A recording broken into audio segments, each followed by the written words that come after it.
अस्सलाम वालेकुम। BHS की उर्दू ऑनलाइन क्लास में क्लास 4 को आपकी उर्दू की टीचर एक बार फिर से खुशामदीद कहती हैं। उम्मीद करती हूँ कि आप लोग बिल्कुल ठीक होंगे और बिल्कुल महफूज होंगे अपने घरों में। जैसा कि आप जानते हैं कि हमने आधे सबक को पढ़ा था, तो आज हम उस सबक को मुकम्मल करेंगे, उसके बाकी के हिस्से को पढ़ेंगे।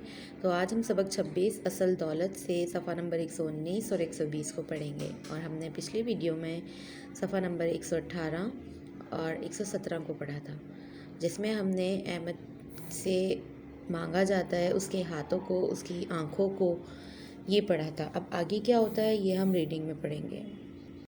बुज़ुर्ग ने कहा, चलो ये ना सही, तुम ऐसा करो कि अपने दोनों कान काट कर मुझे दे दो और इसके बदले मुझसे 2 लाख रुपए ले लो। अहमद सर पकड़कर बैठ गया।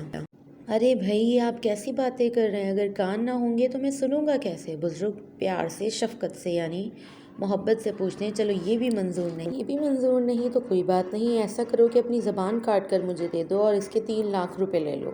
अहमद गुस्से से, जाओ बाबा, अपनी राह लो, यानी अपना रास्ता लो और जाओ यहाँ से। क्यों मुझे परेशान करते हो? जब ज़बान ही ना होगी तो मैं बोलूँगा कैसे?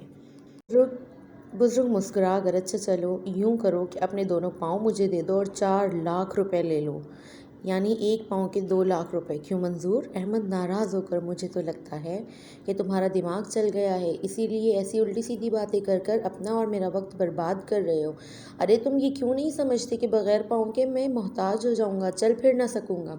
तो बुज़ुर्ग पुचकारते हुए यानी उसे तसल्ली देते हुए, चलो तुम नाराज़ ना हो और बिल्कुल गुस्सा ना करो, मैं ये भी आखिरी पेशकश है, अगर तुम अपने दोनों हाथ मुझे दे दो तो मैं तुम्हें इसके बदले में 8 लाख रुपए दे दूंगा। अहमद गुस्से से दांत पीस कर, यानी उसे इतना शदीद गुस्सा आता है, चलो उठो और यहाँ से 9 2 11 हो जाओ, यानी यहाँ से चले जाओ। तो यहाँ तक हमने पढ़ा कि किस तरह से उनके आज़ा का मुतालबा करते हैं वो बुज़ुर्ग। अगले सफ़े पर, मैं गुस्से में कोई बदतमीज़ी ना कर बैठूं, हाथ बेच दूं तो काम काज कैसे करूंगा? मुझे तो लगता है कि तुम उम्र के बढ़ने के साथ साथ अपनी अक्ल खो बैठे हो बाबा। ऐसी बेअक्ली की बातें कर रहे हो? बुज़ुर्ग उठकर खड़े होते हुए, नहीं मेरे बच्चे, बेअक्ली की बातें तो तुम कर रहे हो। अपनी उम्र देखो, अपनी रोशन आँखें और ताकतवर पाँव हाथ देखो, तुम अल्लाह ताला की नेमतों को ज़ाया कर रहे हो।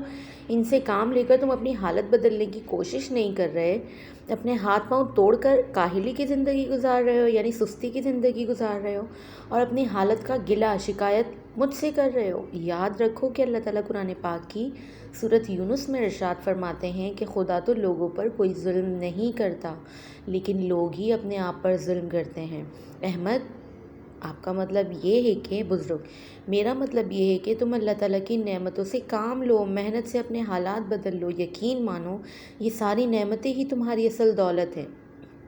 अहमद आंसू साफ करते हुए, शुक्रिया ए नेक बुज़ुर्ग, आपने मेरी आंखें खोल दी और मुझे मेरी असल दौलत से आगाह कर दिया। मैं इनसे काम लेकर अपने हालात ज़रूर बदल लूँगा इंशाअल्लाह। बुज़ुर्ग अहमद के शाने यानी कंधे थपक कर आगे बढ़ जाते हैं। पस मंज़र से अल्लामा इकबाल का ये शेर गूंजता है कि कोई काबिल हो तो हम शान कई देते हैं और ढूंढने वालों को दुनिया भी नहीं देते हैं।